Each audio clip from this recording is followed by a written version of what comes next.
Hello, class. Welcome to Module 3. We'll be talking about some statistics that we use in personality. And like research methods, this is a kind of a lecture about eating your vegetables before we can get to a lot of fun stuff in personality theories, what personality is correlated with. We need some kind of quantitative knowledge about how do we evaluate whether or not a personality test is good or not. How do we know a personality test is doing its job? How do we know a personality test is always consistent, that people always score of about the same on the personality test? If a test doesn't have consistency, how can it ever tell us something about someone's enduring pattern of behavior, feelings, and thoughts? Remember our definition of personality. Also, I know as soon as I say the word statistics, that's in some people running for the hills. Some people have kind of an aversion to anything mathematical, but have no fear. We're not really going to be talking about any math here. I might show you a mathematical equation or two, but you will not need to know any of these mathematical equations. You will just need to understand what's going on behind some of these statistics. And another advantage here is pretty much everything that we're going to be talking about is a correlation coefficient. It's always some instantiation of a correlation coefficient. Nothing new. You guys talked about that in Gen Psych or pretty much any other psychology class that you've been in. A lot of this might be review for some people, but again, this is stuff that's very important if we're going to evaluate which personality tests do a good job of measuring personality and which personality tests do a horribly bad job. So we're going to break up this module into 3 different parts. So we're going to talk about the most basic statistic that we're going to use for essentially everything that we're going to talk about in this class, and that's the correlation coefficient. What is a correlation coefficient? How do we measure it? How do we interpret a correlation coefficient? Then we're going to talk about 2 of the major principles in psychometrics. Psychometrics is the study about how we measure constructs in psychology, how we measure certain psychological variables. Reliability, how consistent our tests of personality are, and psychometric validity. Validity is one of those words that's used many different ways. Even in psychology, we mean vastly different things when we use the term validity. But here, I'm going to be a little bit more specific. Your textbook and many textbooks will just refer to things as validity, but I'm going to give it a little bit of a longer name so we know specifically what validity we're talking about. I'm going to call it psychometric validity, as opposed to experimental validity, which you might have heard about in Introduction to Psychological Science or research methods. Psychometric validity is the extent to which our test measures what we think it measures. So how do we evaluate that? All right, first let's talk about correlation coefficients and what do they measure. A correlation coefficient is a number that represents and quantifies the extent of a relationship between 2 variables. As variable x increases, does variable y also increase? Does variable y stay the same? Or does variable y decrease when variable x increases? So what is the relationship between 2 variables? There are many different correlation coefficients out there. By far the most famous one, the most heavily used one, is the Pearson correlation coefficient. Sometimes this is abbreviated as R. Sometimes people just call this a Pearson correlation. Sometimes there's a longer name for this, the Pearson byproduct correlation coefficient. Sometimes people just refer to this as a correlation. And if they use that generic term without referring to a specific correlation, more than often it is a Pearson correlation coefficient. So anytime in this class that I say correlation and I don't specify, anytime where you see it in the literature, correlation and they don't specify, this is referring to a Pearson correlation coefficient. And this is a measure of the linear, and notice that linear is bolded here. This is important. It's the linear relationship between 2 variables. We'll talk about what linear specifically means here in a couple slides. And the Pearson correlation coefficient ranges from -1, which is a perfect negative relationship, to +1, which is a perfect positive relationship. 0 for a Pearson correlation coefficient indicates no relationship whatsoever. So knowing something about our first variable tells us absolutely nothing about our second variable. Okay, variable 1 does not predict the score on variable 2 at all. All right, we can have many different kinds of relationships here. A good example of a relationship might be something like height and weight. So as height increases, okay, if we look at human beings, as height increases, so does their weight typically. Typically, people that are taller weigh more. Okay, and that correlation goes the other way around too. If we look at people that weigh more, typically people that weigh more are going to be taller than people that are shorter. Okay, there is a positive relationship there. It's not a perfect positive relationship. Knowing someone's height doesn't perfectly predict what their weight is going to be. Knowing someone's weight doesn't perfectly predict what their height is going to be, but there is that positive relationship there. All right, we might have no relationship whatsoever. So let's just say in adults, if we look at the correlation between height and intelligence, we would find a relationship of about 0. Knowing how tall someone is tells us nothing about what their intelligence is. If we were to look at the entire population of all human beings, we would find a relationship. And that's because children are typically shorter. Children typically have lower intelligence than adults. Well, if we're comparing intelligence across all human beings, not just children within their same age group. All right, we might find a negative relationship between two variables, maybe something like someone's age and maybe their memory capability. Maybe as people age, as their age increases, their memory scores decrease. So as one variable increases, the other decreases. This is an example of a negative relationship. We would find a negative correlation coefficient for that example. So how strong a correlation coefficient, specifically Pearson correlation coefficient, is determined by the how close that correlation coefficient is to either +1 or -1. So if we take the absolute value of the correlation coefficient, that will give us the strength of the magnitude of the relationship. So a common test question I might ask you, what correlation coefficient indicates a stronger relationship, a -0.8 or a +0.4? And in this case, the stronger relationship is the -0.8 because the absolute value is 0.8. 0.8 is greater than the absolute value of 0.4, which of course is 0.4. So the stronger that relationship is, the stronger the correlation is to -1 or +1 indicates a stronger relationship between those two variables. Closer to 0 indicates the weaker the relationship is, and 0 indicates no relationship whatsoever. Knowing one score doesn't tell us anything about the other score. All right, we have examples of a positive correlation, negative correlation, and no correlation here. Another way to tell whether or not it's positive, negative, or no correlation is look at the slope of these lines. So if I were to draw a line of best fit here, let me pull out my little marker. If I were to draw a line of best fit, I suppose that's a line, this would have a positive slope. And so a positive slope would indicate that this is a positive correlation. Here, if I were to draw a line of best fit, we would have a negative slope. So negative correlation here. For a 0 correlation, the line of best fit would be about 0. The line would be flat, so indicating no relationship whatsoever. All right. We can tell the strength of a correlation coefficient based off of how close those lines, how close the dots are from the scatter plot to the line of best fit. All right, so what I'm showing you here is a scatter plot. Each of these circles, each of these dots represents one data point. Someone's score on variable X and variable Y.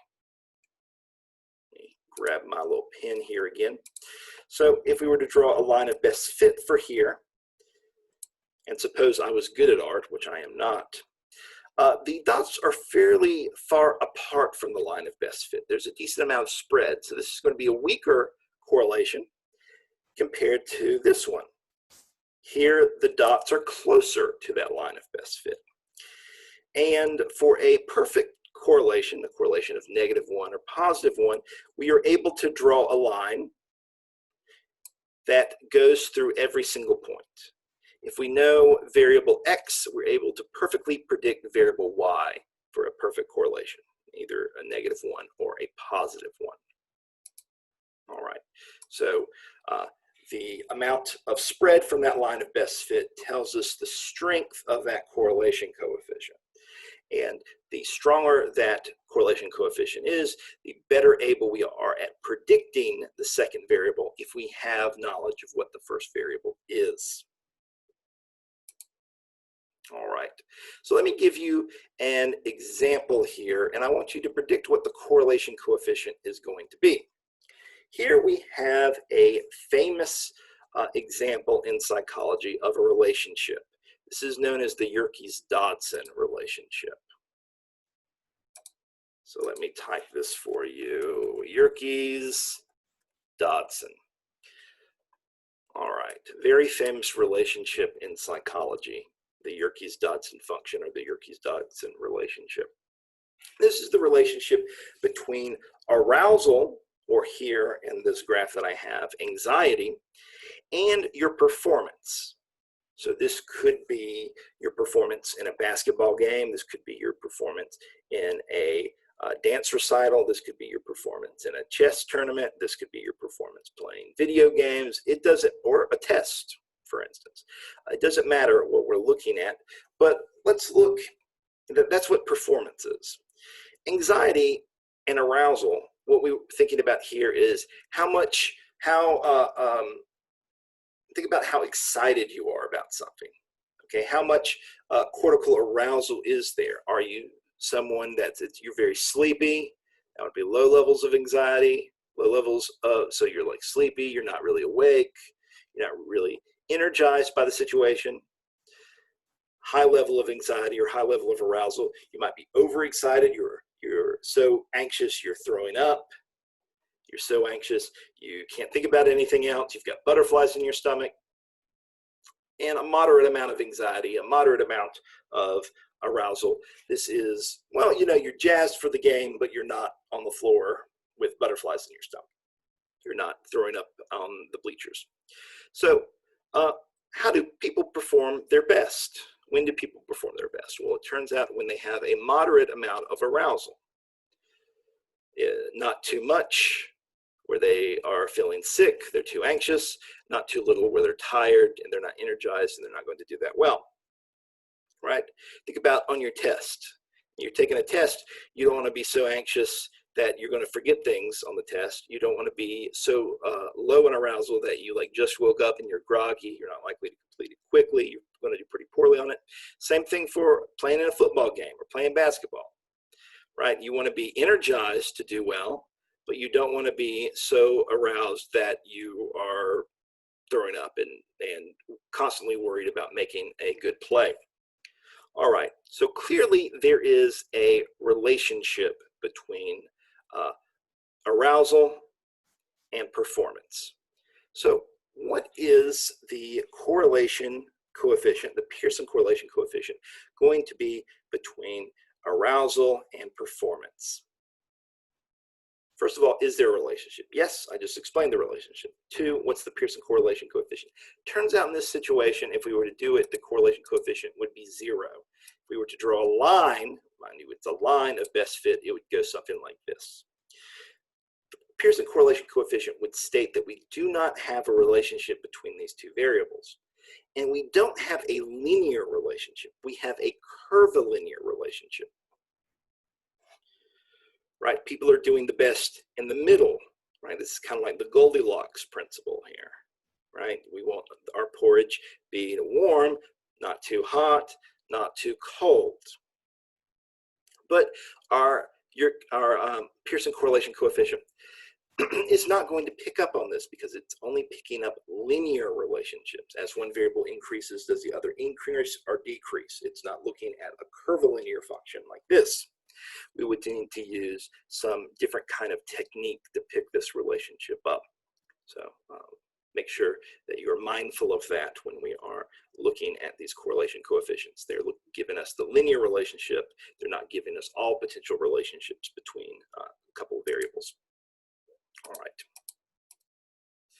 So if we find a correlation coefficient, and it's a fairly strong correlation coefficient, does this mean that there is a causal relationship between the two variables?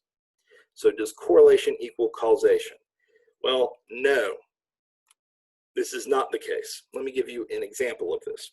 So we see a correlation between the amount of ice cream sales and the murder rate.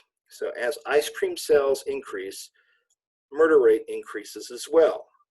Okay, does this mean that the more Ben & Jerry's you eat, the more likely you are to stab somebody in the face? No, that is not the case. All right, correlation does not necessarily mean that there is a causal relationship, that if we increase variable X, it's also going to increase or decrease variable Y. That's not the case. There's many other reasons why we're going to find this significant relationship. You remember this from general psychology, right? In the very first chapter, you learned that a correlation does not equal causation, and you probably have it tattooed on your body somewhere. And that's important. It's an important lesson to learn, right? Because there's many things that might be correlated that don't necessarily mean that there is a causal relationship between these two variables. And we'll talk about some examples of these. There are two major problems in interpreting a correlation to be a causal relationship. The first one is directionality. We don't know if variable X causes variable Y, or if it's the case that variable Y causes variable X. So for our ice cream and murder rate example, does ice cream cause murder? Or is it the case that after you have spent a long day murdering someone, that you get tired and then you want to eat some ice cream? Okay, we don't know which one of those is true, or if any of them are true. For that example, neither of them are true, but how about another one? Let's look at parenting quality. So we get a psychologist to come to your house and we have some skill of how well you were parenting your child.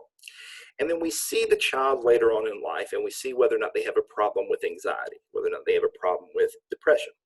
And we see a relationship that as parenting quality goes down, the amount of anxiety and depression in the child later on in life goes up. Does this mean that parenting quality causes the child, lower parenting quality causes the child to experience more anxiety and more depression? Maybe. That might be an important causal relationship, or it could be some other reason. So it could be the case that maybe the child is just a bad child. So the child is bad, the child, well, let's not say bad. Let me back up there. Let's say that the child is an anxious and depressed child. Maybe that elicits poor parenting. Maybe it's more difficult for a parent to parent that child. And because that child is already anxious and depressed, that's going to elicit poor parenting. So it's not that parenting quality leads to an increase in anxiety and depression for that child. It's that child's anxiety and depression that leads to the poor quality of parenting. Okay, that's probably not the case, but we don't know just from that correlation coefficient which one of those is true, or if any of them is true. We don't know if variable X causes variable Y, or variable Y causes variable X. It's the problem of directionality, and with a correlation coefficient, we don't know which is the case. Second problem is the third variable problem. Perhaps there's a variable that we have not measured that fully explains the relationship between variables X and variables Y. There's a third variable that explains the relationship. So for our murder rate and ice cream example, you've probably encountered this example before. It's a fun example. There's a third variable that fully explains this. It's the weather outside. It's whether or not it's the summer. If it's the summer, people are more likely to want to eat ice cream. You don't want to eat nearly as much ice cream when it is in the wintertime. Also, heat has a huge impact on aggression. There's some lovely research in social psychology where they look at baseball games, for instance, and they show the temperature outside in the baseball games, and they find that the higher the temperature is, the more likely the pitcher is to intentionally throw the ball at the batter, to try to hit him or her with the baseball. So there is some evidence here that heat increases aggression in a variety of different situations. I've just given you one. So heat outside is what causes both of them, and that's why there is that relationship between them. But there could be some other reason. Well, let me give you another example. That's what I mean to say. So let's go back to our example of poor parenting quality, more anxiety and depression in the child. So maybe it's the case that there's a third variable. There is a particular gene out there that both the parent and the child have, because genetics or genes are passed on from parent to offspring, and that certain gene causes parents to be of poor parenting quality and also causes children to be more anxious and depressed. So maybe it's that gene that can fully explain the relationship, and it has nothing to do with parenting quality, it has nothing to do with the parent's reaction to the child being depressed or anxious. So we don't know which of those is the case. Another great example here is the relationship between breastfeeding and children's intelligence. So we might see a relationship between whether or not a mother breastfeeds their child and when the child is in elementary school or something like that, how well they do in school. Like, do they do very well in their grades? Do they not do very well in their grades? And we see that there is a relationship. Okay, the more likely the mother is to breastfeed, the higher the amount of breastfeeding, the greater the child does in school. But does that mean that breastfeeding is the most amazing thing ever? As it turns out, there's a third variable here that explains the relationship. If you are able to breastfeed, your family probably has more money because the mother is able to not go back to work, or not able to go back to work, or is able to stay at home for a longer period of time. All right, and so if they're able to stay at home for a longer period of time, they're more likely to teach their children certain things. So the child is probably gets more time with the mother. They're probably going to be better able at doing school in the future. So breastfeeding doesn't necessarily cause there to be children of higher intelligence to do better in schools necessarily. It's really that extra time with kids. The more money the family has, that leads to that. And there's nothing wrong with breastfeeding. There's nothing wrong with not breastfeeding. Some people really make a big deal out of breastfeeding as like the best thing that you can do for your child, and it's a good thing to do for your child, but it's the effect size, if there's anything with all of these breastfeeding studies, it's very, very small if we account for potential third variables. All right, one more thing about correlations do not equal causation. It's true that they don't equal causation, but a correlation means that there's a relationship, that causality is there somewhere. It's something that we want to investigate. All right, correlation is not useless. From general psychology, you might think that anytime we find a correlation, that's a useless thing, that we should just need to throw it away, don't conduct correlational studies. But correlation does mean that there's a causal relationship somewhere, and we just need to look hard to find it, like that of murder rate and ice cream. So correlations are still very useful, and sometimes those are the only kind of research studies that we can conduct. I know I've mentioned this to you before, but let's say our example of parenting quality and the amount of neuroticism there is in the child. We can't conduct that study using an experiment where we would easily be able to prove causality. I can't go to a family and say, I want you to treat your child well, and I want this family to treat your child poorly. That's very unethical, and we're unable to do that. So we have to rely on correlational studies. All right. So psychometrics. Psychometrics is the science of measuring psychological constructs, psychological phenomena. So things like personality, intelligence, how do we measure these things? There's a whole branch of statistics devoted to psychometrics, devoted to measuring psychology, psychological phenomena.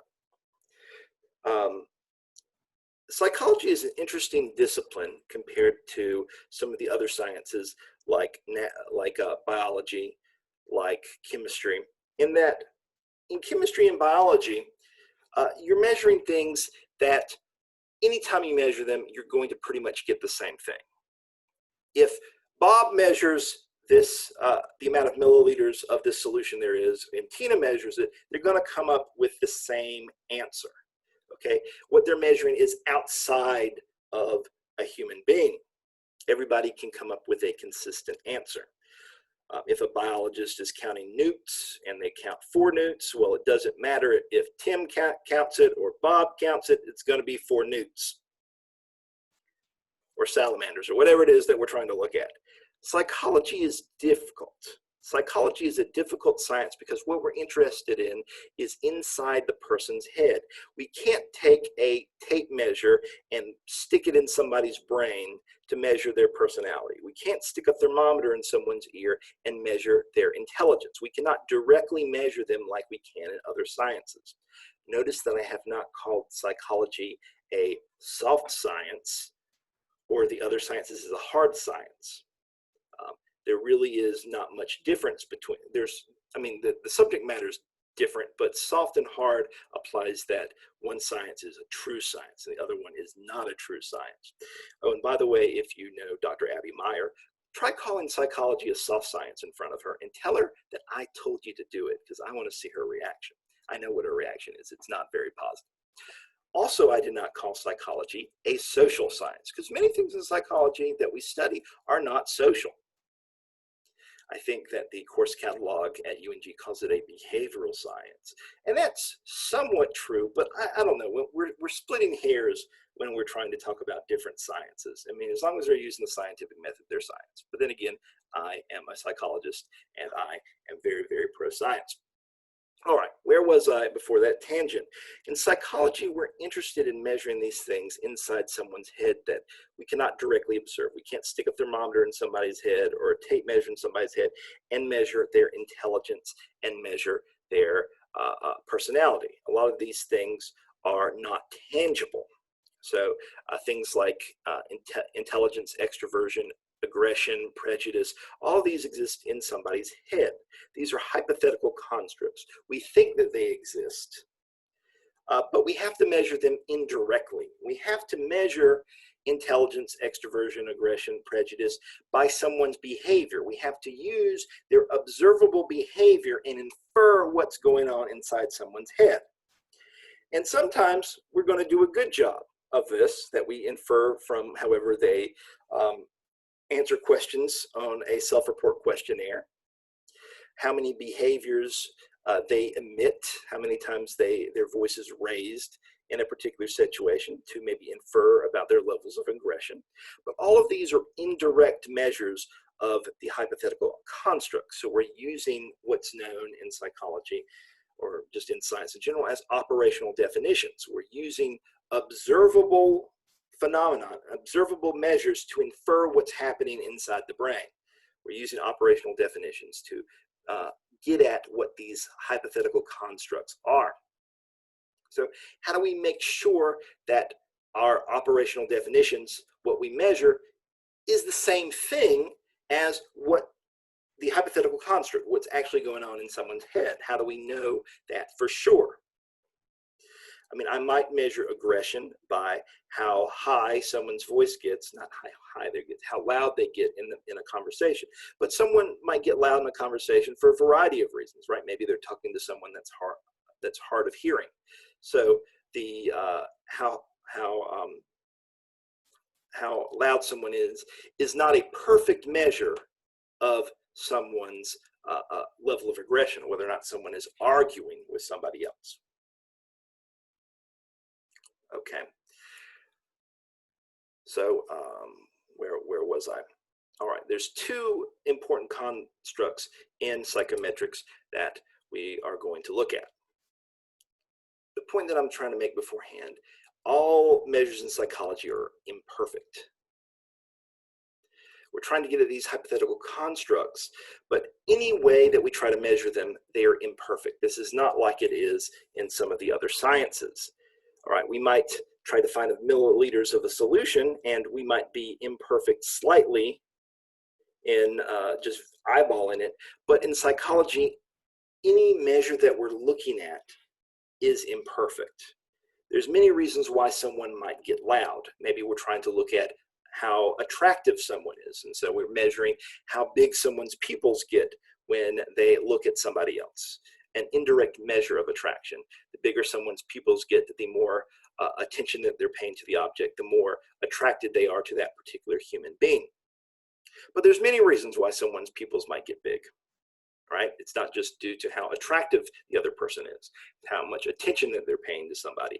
Maybe someone has had some caffeine, and caffeine is going to mess with how big your pupils are. If I get you to answer questions about how often you enjoy social events, well, there's many reasons why you might or might not like social events other than just your extroversion. So every measure that we have in psychology is imperfect. So what we're going to evaluate about our test, we're going to look at the reliability of the test, which is how consistent measures of that test are. We want to make sure that our test, we get the same score time and time again. Remember the definition of personality. It's someone's characteristic, their usual pattern of behaviors, feelings, and thoughts. Not how your behaviors and feelings and thoughts are today or this hour. Someone's personality, we infer, is something that is going to last for a long period of time. So if we measure your personality today and measure your personality a week from now, we should get the same scores. So first thing that we need to evaluate is whether or not a test is reliable. The next thing that we're going to look at, validity, but remember we're calling this psychometric validity because there's many different types of validity within psychology. Psychometric validity is the extent to which the test measures the hypothetical construct of interest. It's the extent to which the test measures the hypothetical construct that we are interested in. So does our eyes opening up, not our eyes opening up, our pupils getting bigger, is that a measure of attraction? Does that truly measure the hypothetical construct of how attracted we are to somebody else? Whether or not our voice gets louder, does it actually measure whether or not someone is being aggressive? How many social events we go to on a scale of 1 to 7, does that truly measure someone's extroversion? Okay, that is psychometric validity. We need to find a way of measuring psychometric validity. Now, we're going to assess both reliability and validity using the same statistic. Guess what it is? A correlation coefficient. Yay! We're going to use the same statistic to evaluate reliability and validity. And the last thing that I want to note here is that a test has to be reliable before it is valid. If a test is unreliable, if a test does not correlate with itself, the test is not related to itself, how the heck can it be related to anything else? The reliability is going to set the maximum amount of the validity. So if a test correlates with itself at the level of 0.8, the test can't correlate with anything else above 0.8. So reliability sets the maximum amount that that test can correlate with anything else. All right, let us stop there for right now, and we will continue in our next lecture, our next part of this series of lectures of discussing reliability and validity. All right, thank you guys, and I will see you in the next video.